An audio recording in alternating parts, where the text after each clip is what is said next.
for something like a circle skirt, doing a bias hem can make it easier since you have more bulk at the bottom than what you're bringing up to hem.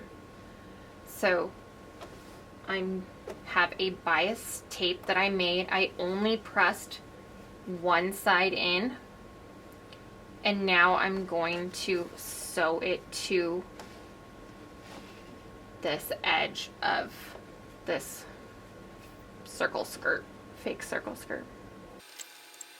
As you sew, you can pull, stretch on the right side with your curve, leaving the left side untouched.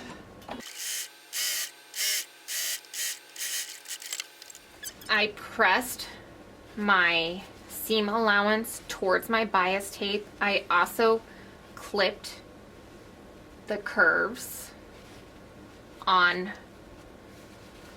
the skirt of my dress. Now I'm going to understitch the seam allowance to the bias tape.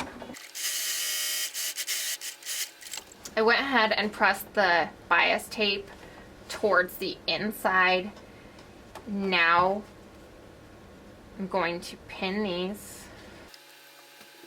I pinned my bias tape towards the wrong side. Now all that's left is to stitch the hem of the skirt.